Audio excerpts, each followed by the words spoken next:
What's up, guys? Today is day 16 on my journey to 2000, and today I'm pretty excited. I did 57 puzzles, and I have analyzed a lot. A game from the Tata Steel, I don't know if it's pronounced Tata Steel tournament that's going on right now. I think it's like a 2-week long tournament with some of the best players in the world, and I decided to try to analyze one game from each day of the tournament. So this is from day 1 of the tournament. Today is like day 3 or 4 or something, but we're gonna catch up. And I picked this game because of the accuracy. I thought, okay, I could analyze it, and I don't need to worry about if the players did the wrong move, I guess. Obviously, any game I look at I could learn from because I'm not that good, but still, that's how I thought of it. I also watched a YouTube video analyzing it further to understand the analysis more. And what I did is essentially ask the question, why did they do each move that they did? So you could see the accuracy in this game is insane. 98.7, 98.9. This was also a very interesting game on its own. We have Gukesh versus Noterbeck. And I mean, e4, e5 is just like a common thing. Nothing to analyze there. The knights come out. That's normal too. You know, knight attacks this defends that. Like nothing's going on yet. Then we have the Italian game, or Gucci Piano, I think, right? This is still like opening stuff that's normal for those that don't know. Bishop comes out, you're ready to castle, it's developed, and black plays the knight. And this is the 2 knights defense. You basically have 2 knights, and this knight is attacking the pawn. So because the bishop is out, I thought white's next move would be just to push the pawn forward. That's what he does, makes sense. And now I expected the bishop to come here. I expected this. That is not what happened instead, and now the color of the board is just going to stay like this for some reason. But that's what happens when you do at least one move differently for some reason. Instead, he brings the bishop here, which protects the knight in case white's bishop wants to come and put pressure on this diagonal. So for example, if he came here, then maybe the thought process is coming here, you're kind of putting pressure indirectly on the queen, and if you bring the bishop back, it's kind of like it moved twice in the opening, which feels kind of useless. It's like you developed it twice, or developed and kind of undeveloped it. So yeah, so instead of bringing it there, he brings it here, and then both sides castle. I shouldn't do it by hand. I should just press these buttons. Okay. At this point, you know, bringing the knight out, bringing the bishop here still, maybe, or bringing the bishop here would be kind of what I'm thinking. Maybe the knight out so it has eyes on d5. That's what I was thinking. And that's exactly what he does. And here black plays, what does black play? I think black opens up the bishop here. Yeah. And at this point, like all of these moves kind of make sense to me. And they might make sense to you. Maybe it's easy, maybe it's not, whatever. And in my head, I'm always kind of worried about this threat. The bishop coming in, putting pressure on my queen. And, you know, I don't want to move my queen because then I have doubled pawns. My king is not safe. Like this happens to me a lot in games, this type of scenario. So I would preemptively push my pawn here to stop the bishop from coming in. But in this game, Gukesh doesn't do that. And apparently Engine says this is like a fine move. Instead, he moves this pawn. The a2 pawn. And when I was watching the YouTube video where a GM analyzed why he did this move, the thinking was that if the knight were to attack the bishop right away, the bishop has an escape square. Whereas in this scenario, the knight can attack, and you're forced to get rid of the bishop, and you have doubled pawns, but maybe your rook comes out. But you have doubled pawns, right? And your bishop, which is pretty strong, is gone. I'm assuming it's strong because black has pawns on dark squares and it's looking directly at the king, right? So that's very interesting. That's something I would never think of playing myself. I would never think of that. I would just be worried about this threat. So like understanding that the knight can come in and cause issues and pushing the pawn to a4 is very interesting because the knight also defends it. The queen in the future might, in case it gets attacked. And it could be an asset, pushing that pawn forward, right? So I thought that was really interesting. And the rook defends it. I thought that was really interesting. But then I thought, okay, how do you handle this attack? Like, why wouldn't you go there with the bishop? And he does. He goes does go with the bishop. Kicking the bishop out makes sense. That's what white does. And when black's bishop lives here, it's like, what do? You can't push this pawn. I was literally thinking, okay, is Gukesh's plan here to push this pawn and exchange? But I'm thinking in my head, like, you push this pawn now, takes. It looks like your king is so unsafe. Like, you get rid of that threat, but like, you just create a bigger threat in a way. So I was very confused. Like, how do you get out of this position? I didn't know what he would do. I genuinely, I thought maybe like g4. G4, by the way, not a good move. The knight takes, and then when you take, he's still putting pressure on your queen. So it changes. Well, the engine here says it's even. But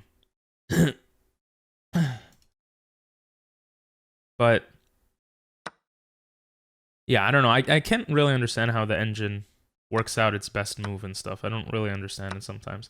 But you're still putting pressure on this queen. And it's like your king is so unsafe. And it just looks crazy. So what white does instead, he develops the bishop. Okay. I guess to prevent the knight from coming in, right? Because if you don't develop the, you know, right here, if you don't develop the bishop, in the future, and you don't push this pawn forward, in the future, the knight could come here. You have two targets on your knight. It's very uncomfortable, right? So he develops the bishop. And then black plays this crazy move, queen c8. And this move is such a cool move. And the idea behind this move, obviously, is like you're trying to get into the position. You're trying to get here, right? But it's also that if the pawn takes, you have an extra eye on this spot. That being said, white is going to open it up. And to open it up, he has to move his king aside to get his rook on this vertical line, which is so fascinating. In this case, you know, black has to wait. He can't really attack here. He has to wait for white to push this pawn. So Noterbeck moves his king to the side, which is just a good move because the bishop was pinning the pawn there. And in the future, I said this in a previous video, a lot of pros love to move the f-pawn forward once like the game is situated, once everything is developed, which is crazy to me because I was taught like you don't want to move the f-pawn forward, like it ruins your defenses. But in every one of these games, I see that. So it's obviously something that makes sense. You want to push at a certain point when everything's developed and controlled, I guess. So he moves the king to the side, and white brings the rook into the game. Because now, at least the rook is putting an eye on the g4 square. Here the knight comes in, and this threat is real, because you can't take with your queen, because you'll lose it. If you take with the pawn, it opens up your rook, but at the same time, there's a lot of danger pointed towards your direction, right? So here he pushes the pawn. And let's say he goes back. I think this is just clearly winning for white if he pushes back. Because you have all of this pushing in. And, wow, taking here is good, but then don't you have this? Oh, no, wait, you could just take it. Yeah, never mind. This would be nice, right? You have two bishops staring at your opponent. You have two pawns coming into the position. Your knight's going to be under attack. The bishop's going to be under attack. You have the rook staring there already. The queen's ready to go in. So even I recognize that running away wouldn't make sense there. Black takes with the knight. And specifically with the knight, because when he takes with the bishop here, he's still putting pressure on the queen. And here still, you have this double pressure on the knight, which in return has pressure on the king now and the queen, right? You could fork if you get the bishop in there. So because of that, white is forced to get rid of the knight, or the bishop. If you get rid of the bishop, apparently the game can continue like this. The engine says that white is winning, but I never understand how the engine works, to be honest.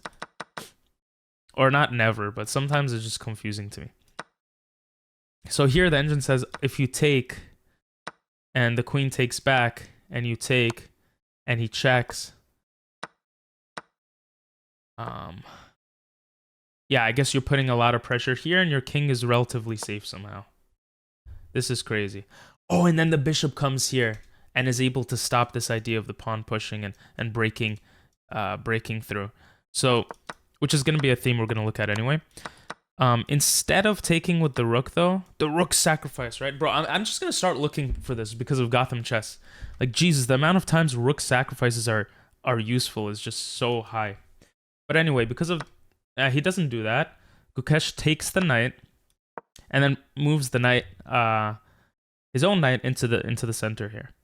And this is eyeing the bishop right away. Because it eyes the bishop right away, the bishop has to move. Bishop moves here, which to me looks like a weird move just because there's 2 pieces for the rook to look at. But the funny thing is, you can't really take this because of the queen, and you can't take this because of your queen. Like in my head, I see something like this, but you're just trading all the pieces, and then black has 2 rooks for a bishop and a knight, and his king is defended. Like you have open lines to the king, but yeah, and the engine says it's even there.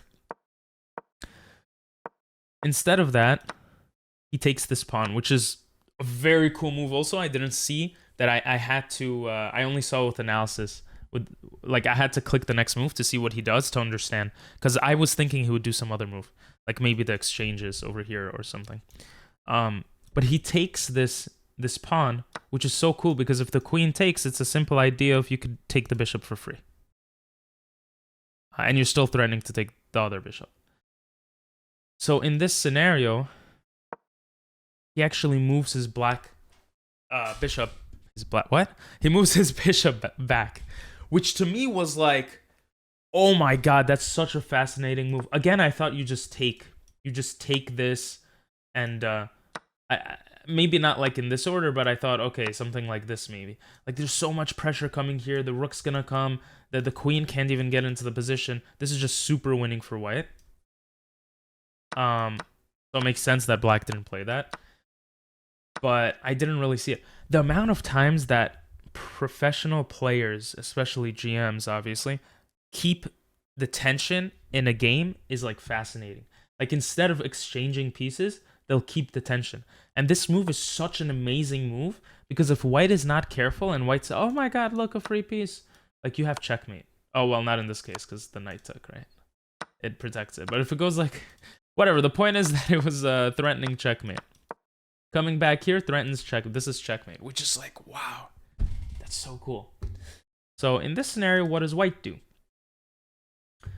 Well, white can get his knight to safety, but obviously there's a checkmate threat. So taking this would make sense. If you take this, you lose your queen.